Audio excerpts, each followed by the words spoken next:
皆さんこんにちは、多弱園芸の杉です。本日はこちらハスですね。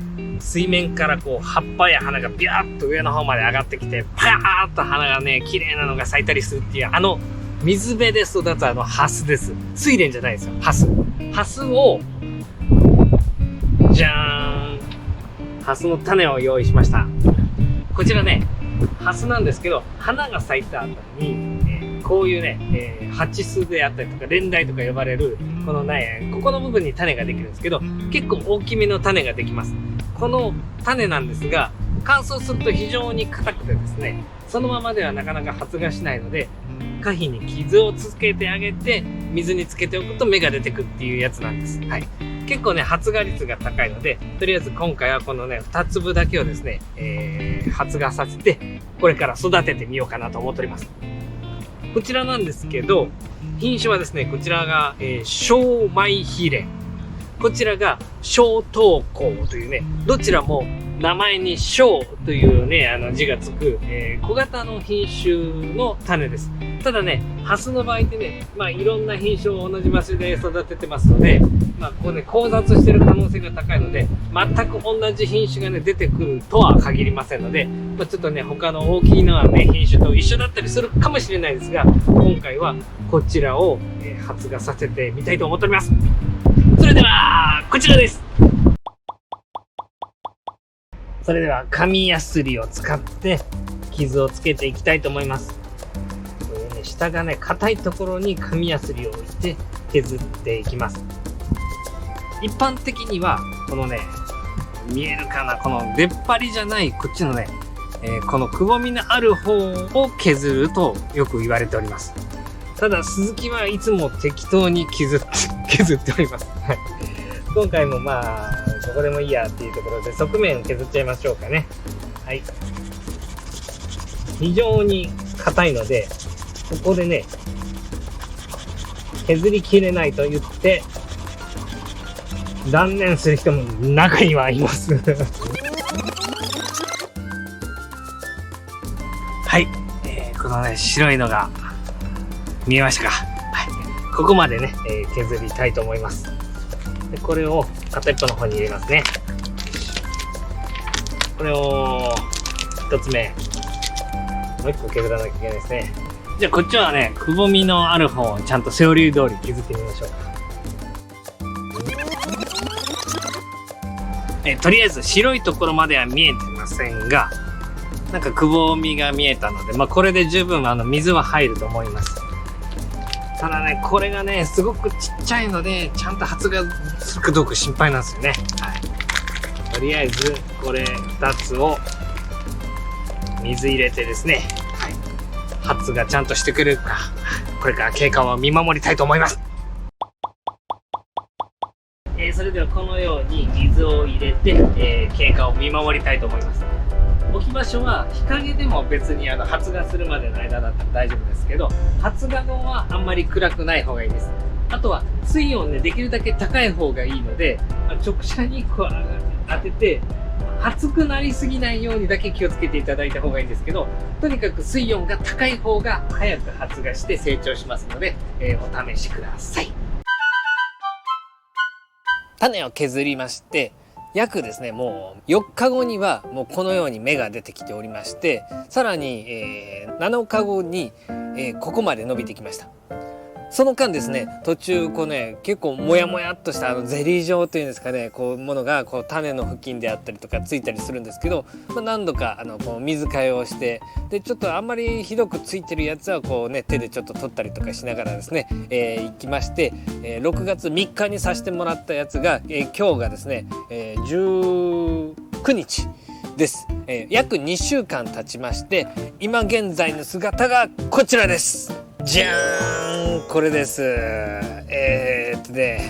葉っぱがだいたいね、2枚3枚目が出てきてる感じですね。で、今日もこの前に水替えをさせてもらってて、むっちゃ不覚だったんですけどね、この水面に浮いてた葉っぱだったんですよ、これ。この一番大きいのがね。それをさっきちょっとこの縁に引っ掛けた状態でこの辺にしてたら、もうちょっとチリチリってね、傷んじゃってね、これ見てください、この感じ。ね、もうちょっとごめんなさい、痛めちゃって。まあでもね、これぐらいだったら全然こうダメージにはなっちゃいますけどね、ちょっと生育が遅れちゃったりするかもしれないですけど、また復活してくれるだろうと。はい。でね、今どんな状態かね、こんな感じになっております。このようになっております。この続きがチリチリにしてしまったこの葉っぱと、あともう一枚ね葉っぱ出てて、でさらにもう一枚ねこう小さな葉っぱが出てきております。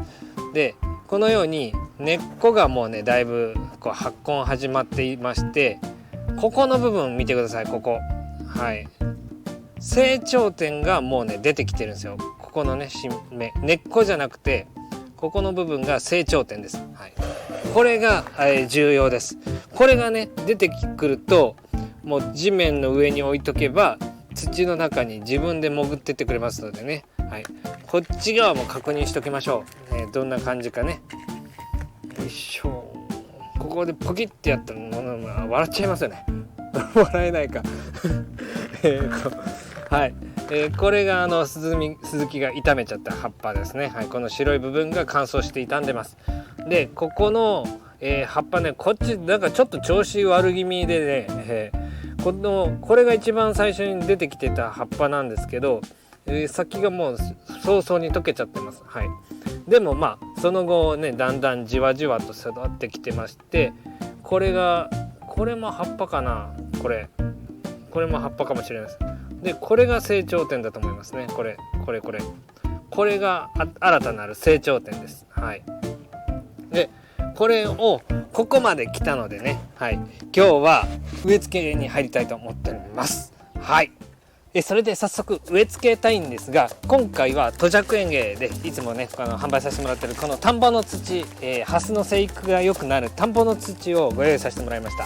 もうすでにね、用意させてもらってます。すごくちっちゃな鉢でねハスを咲かせたいなと思っておりましてね、片一方は、14.5 センチしかない直径のこの鉢こっちはね無理かもしれないです、はっきり言って。はい、ただチャレンジあるのみですね。はい、で続いてこっちがですね、直径19センチ、内寸は15センチしかないですね。これはね、順当にいけば咲くんじゃないかなと思われるサイズ感の、鉢です。はい、でこんなところでねハスが可愛く咲いたらすごくいいじゃないですか。私ね結構大きいものも嫌いじゃないですけど、結構小さいのもの好きでしてね、はい、昔の動画だったら巨大型ハスをね育ててましたよね。はい、でここに、植え付けたいと思います。でハス種でね結構植え付ける時のポイントがねありまして、鈴木流なんですけど、植え付けないが鈴木流です。どういうことって思われてる方もいらっしゃるかもしれないですけど、過去の動画見られてる方とか直接聞いていただいた方にご説明させてもらってるんですけど、あえてですねこう植え付けないように浮かべるようにしていただいた方が失敗がないですよって言ってるんですよね。はい、水を入れますね。まずこっちはね水管理が難しそうだなと思って、水深がこんだけしかないんで2センチぐらいしかないんで水管理難しそうだなと思ってですね。でこっちのこれがどっちだ、こっちが小頭孔かな。鈴木はね小頭孔の方が小さいんじゃないかなと思っててね。はい、でこっちが、小米飛蓮ですね。小米飛蓮の方がちょっとダメージ受けたりしてるのかな。これを、もう浮かせるだけ、ここの水鉢の中に植え付け完了。こっちも行きますよ。こっちはねこう水深が浅いからちょっとね水上に出ないかちょっと心配なんですけど、なんとかなるかな。はい、こっちも植え付け完了。はい、これでダブルで植え付け完了ですよ。これね映ってないだろうからこっちでもね、はい、取っときましょうかね。こんな状態です。はい、こっちはこんな感じね。土が入った水鉢の水面にハスを浮かべただけの状態です。こっちもねここに、種がありますね。はい、ここに、はい、もうだからこれ自由に動きます。あんまりね動くと根っこがね、ちゃんと入ってってくれない可能性もあるので、ちょっとあんまり日々ゆらゆらしてるようだったらちょっとだけ固定してあげるといいかもしれないですね。なんか竹ひごとか使ってこうグッとね動かないようにだけしてあげた方がいいかもしれないです。はい。でなんでこうした方がいいかというのはこれね戸尺流じゃなくて鈴木流でして、もうなんとなくなんですけどね、この種はねもう栄養の塊なんですよ。もう超高濃度の肥料だと思ってください。まあこれ家庭なんですけどね。はい。でそれを土の中に一緒に埋めてあげるとですね、もう何ですかね、肥料、自分のこの種の栄養分でそれがねもうこう一気に腐敗して、芽も溶けちゃうみたいなそうなっちゃうんじゃないかなと思うんですよね、埋めちゃうと。だからこうやってね水面にちょっと浮かしておいて、芽はね自分で潜ってってもらった方が安心だとね鈴木は思っております。はい。このやり方の方が成功したよって聞くお客さんも多いのでね。はい。ハス種やるときはねいっぺんこのやり方を試してみてもらってもいいんじゃないかなと思います。うまくね別に埋めてもうまくいくよっていう方もねもちろんいらっしゃるかもしれないですけど、はい。私はそのハスをねこう芽が出てくるとこまで普通に順調にいったけど、植え付けた途端に失敗したっていうねお客様の声がね多いんですよ本当に。だからそれから始まったわけじゃないんですけど、昔からこのやり方なんですけどね、はい、ハスさんには自分で潜ってってもらってるっていう方式でいつもやっております。はい。だからですね、今回はこのような感じで、植え付けさせてもらいましたが、こっちがですね水管理超難しいですね。2センチしかないんで毎日1センチも水減ったらもうそれだけで水切れですよね。もしかしたらもう一回り大きい鉢に、水を張ってそこに沈めるかもしれないですけど、こっちの管理としてはね。はい。じゃあこんな感じでですね今年も、この後ですね7月8月ぐらいまでにね開花してくれると嬉しいなと思っております。はい。ということで、今日はですねハス種から、発芽させた芽をですね、水鉢に植え付けさせてもらいました。それでは皆さんさよなら。さよなら。こっちか。